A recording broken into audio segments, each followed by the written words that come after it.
Dr. Joshua Blank, Research Director at the Texas Politics Project at UT in Austin. Thank you so much. So we know that Congressman Colin Allred, Democratic congressman from North Texas, has now launched his bid to unseat Ted Cruz for the U.S. Senate race in 2024. What's your reaction to the fact that he's jumping in?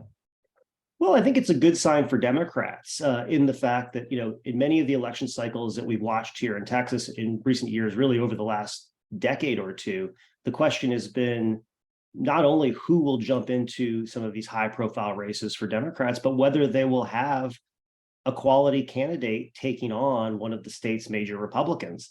And it's not a guaranteed yes in most races. With the entrance of Colin Allred into the U.S. Senate race and actually interest from some other reasonably well-positioned Democrats, what it says to me is that Democratic candidates at least are looking at the 2024 election and seeing possibility instead of peril.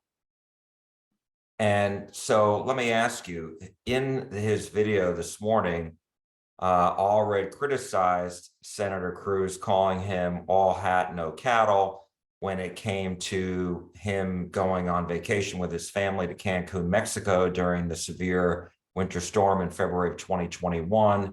He also criticized Senator Cruz's comments related to January 6th and said that Cruz cares about himself. Is that something that's going to stick? Well, I think that's, one of the main questions, right? I mean, whether or not that's an effective strategy and whether that remains Congressman Allred's strategy throughout the campaign remains to be seen. But I do think he is playing on themes that ultimately may play well here in Texas. In particular, the grid remains a concern to Texas voters, even though we haven't had a major power outage since Winter Storm Uri.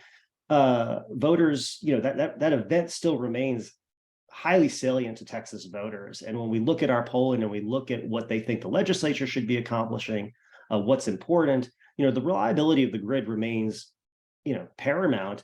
And Ted Cruz is, absconding from the state during that particular event is a black mark, really on his representation of Texas.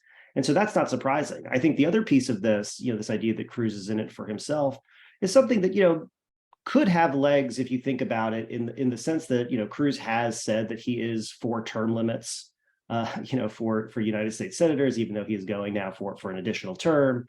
And further, I would say, Cruz's ambitions to run for president are no secret. Now, it doesn't look like he's going to be running in this election cycle, given a number of strong Republican candidates who he likely would not beat in a Republican primary.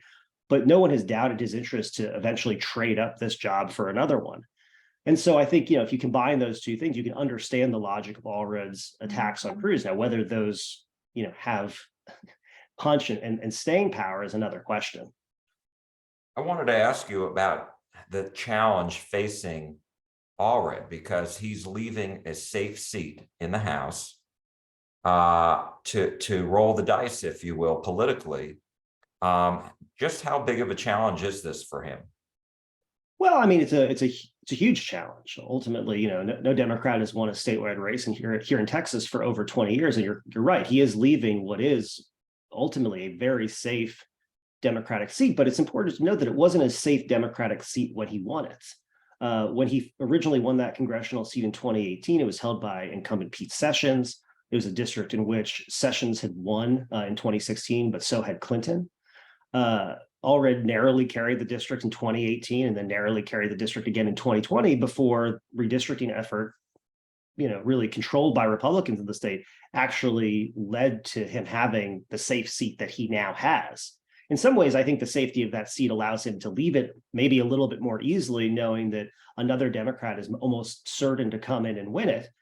But looking at his history, I don't think that he necessarily is a candidate who's going to shy away from a challenging race, since he came into the political process taking on, a well-heeled, entrenched incumbent. So in your mind, what does Allred need to do to unseat Cruz?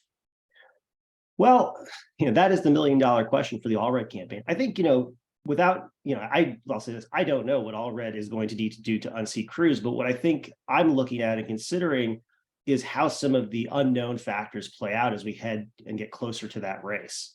In particular, what is the state of the economy and Joe Biden's approval numbers? When Allred originally won his congressional seat in 2018, it was definitely a good year for Democratic candidates. In 2022, he was in a much safer seat, in which was a relatively bad year for Democratic candidates. Whether 2024 is going to be a good or bad year for Republicans or Democrats writ large remains to be seen, and is going to be heavily dependent on people's views of the nature of the economy, but also who the Republican nominee is for president. I think in many ways, a Republican ticket in Texas led by Donald Trump and Ted Cruz is a more enticing one for Democratic candidates than one led by Ted Cruz and an alternative Republican nominee at the top of the ticket. And so I think that's probably, I think one of the sort of the key factors that we're looking at when we start to think about, how competitive this race is going to be. I think the idea of unseating Cruz is still going to be a long shot because of all the factors that we consider, namely the fact that, Republican voters tend to outnumber Democratic voters in the electorate when we actually cast ballots in Texas. But whether or not Ted Cruz begins the race with, let's say a 6 to 10 point advantage or a 2 to 4 point advantage makes a very big difference with respect to, what the possibilities are for the final outcome. In 2020, we saw Senator Cornyn outperform Donald Trump in Texas. Will Allred need to outperform President Biden to win that seat? Assuming, I would say probably yes. I think that's a possibility, but I think that still remains to be seen. I think the difficulty, for Republicans in Texas, if there are any, comes from the fact that former President Trump and current Senator Ted Cruz remain, extremely unpopular among Texas Democrats, and themselves, alone and in combination act as a significant mobilizing force for Democratic voters, regardless of who the Democratic candidate is. But also, the other key here is that Texas independents have really soured, first on President Trump, but also on Senator Cruz.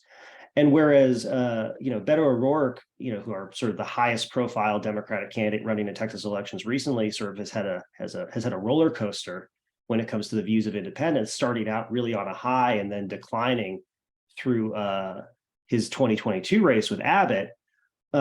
Views of both Senator Cruz and Donald Trump among independents have really bottomed out over time. And so if you consider those two factors, a very unpopular former president, both the Democrats and independents, and a very unpopular senator in the face of Senator Cruz among Democrats, but also, pretty unpopular among independents too, that does create a recipe, at least for competitiveness here. And in 2018, as we all remember, and as you mentioned, Cruz narrowly beat Beto O'Rourke in a good year for Democrats. And Cruz was able to win because Republicans showed up for him. Mm-hmm. And so I'm wondering, in 2024, he's still very popular with the grassroots Republicans in Texas. And so 2024 is not 2018, right? That's absolutely right. But the reality is that, the room that Republicans have to grow their electorate in the places that they have been successful is limited in a way that it's not nearly as limited for Democrats. And what I mean by that is that I think, Republican candidates in Texas would be hard pressed to disagree with the notion that the rural parts of the state have really been the bedrock of their coalition. If you look at rural counties in Texas, or non-suburban, non-urban counties, you find at least 75% of the vote going to Republican candidates, whereas the story in urban counties has been one of progressive gains among Democratic candidates, and in suburban counties, almost something of a stalemate in many cases, where it's basically a very competitive races. The difference between those areas is that rural parts of the state are losing population and losing voters, whereas urban parts of the state and suburban parts of the state are booming. So if Democrats are able to continue increasing their vote shares, and not only their vote shares, but their vote counts in the areas where most Texans live and where there are actually more votes to still acquire, then that can make the race significantly more competitive. Ultimately, I think one of the main, I think strategic misfires of the Beto O'Rourke campaign this last election cycle was to focus so much time and effort in the state's rural areas, where ultimately there are not a lot of votes for Democrats, and the vote shares are overwhelmingly and lopsidedly in Republican favor. And so you're saying that Congressman Allred would do better to continue to mine for votes in urban and suburban areas. Well, I think what they say, you hunt where the ducks are, right? And ultimately, most of the state's population lives in and around one of Texas's major urban centers, upwards of 80%.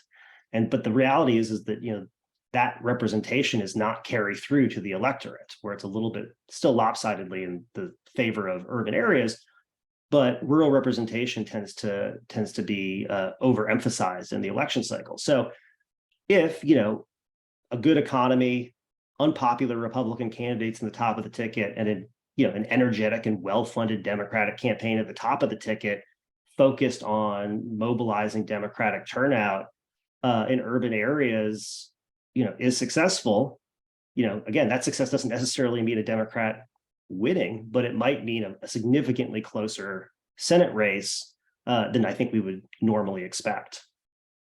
I wanted to ask you about State Senator Roland Gutierrez, who the San Antonio Express News last month reported is most likely going to enter the race after the regular legislative session ends Memorial Day weekend. What impact would that have on, what impact would that have on this race, meaning that Allred would have to go through a primary first? Well, regardless of whether or not State Senator Roland Gutierrez enters the race, Congressman Allred is going to be faced with a Democratic primary in Texas. And regardless, for either candidate, that's going to be a tough contest. And not because I expect it to be, acrimonious, or there's going to be a lot of mudslinging, although there could be, but simply because it's a challenge in Texas for Democratic candidates of any type, whether they be a former, a current, state senator or congressman, to introduce themselves broadly to the Texas electorate. And so that creates a challenge. I mean, Senator Gutierrez has a very, I think, positive profile. His role, I think, fighting for families of the, who suffered losses during the Uvalde massacre and really pushing for gun legislation certainly hits at a core Democratic priority and should make for a good profile for him. But he will face challenges, namely the first being fundraising. Raising money for Texas, for congressional races, federal races, is regulated differently than raising money for races for Texas House and Texas Senate. And one advantage that Congressman Allred begins with is that he can take any money that he has raised currently for his federal races and he can roll that over into his Senate campaign. Senator Gutierrez cannot do that with his Texas money. I also wanted to ask you about a new poll that your organization, you released this morning, and particularly just about border security and where Texans are as we're about a week away from Title 42 ending. Yeah, when we look, one of the most, when we look at public opinion polling of Texas voters, one of the most consistent findings here over the last decade has been the primacy of the issue of immigration and border security in Texas, and as an issue facing Texas. Immigration and border security is, even though we have borders obviously with Canada, and we're not the only state that has international borders, when you ask Texans what the most important issue facing the state is, when you ask them what issue the legislature should address, when you ask them how important it is for them to address border security remains paramount in all of these. But the issue here is this is driven almost entirely by Texas Republicans. And so about 60% of Texas Republicans will say that immigration or the border is the most important issue facing the state, whereas that number is less than 10% of Democrats. And so there's ultimately a disjuncture here, but in some ways, actually, it's not, it creates actually a lot of simplicity in many ways for the state's Republican leadership, because ultimately there's one issue that unites almost all Republican voters, and it's a desire for a secure border and limited immigration. There's no such issue that unites Democrats in a similar way. And when you look at Democrats, it takes upwards of 5 or 6 issues, including gun control, abortion, education, healthcare, climate change, before you even get to the same percentage of Democrats who say that those issues are as important as the share of Republicans who say immigration and the border is important. Are Democrats concerned about the end of Title 42? I don't think Democrats are terribly concerned about immigration, and to some extent at their own peril. And I think that's true both at the elite level when we look at candidates, but also at the voter level. Democrats, I think from the president, although less so recently, but down to congressional candidates and Senate candidates in Texas, and even many members in the Texas legislature tend to discount the issue of immigration and border security in a way that I think actually, harms their chances electorally in the state, because for a large number of voters, again, a significant share of Republicans, but also a significant share of independents and a non-trivial share of Democrats, this is an important issue. I think, with summer coming and expected surges in migrants at the border, the issue only becomes more salient to people. And as it becomes more salient, the fact that Democrats don't have a consistent response to the policy problem actually just creates more problems for them and headaches. Dr. Joshua Blank, Research Director at the Texas Politics Project at UT Austin. Thank you so much. We appreciate your insight. Thanks for having me.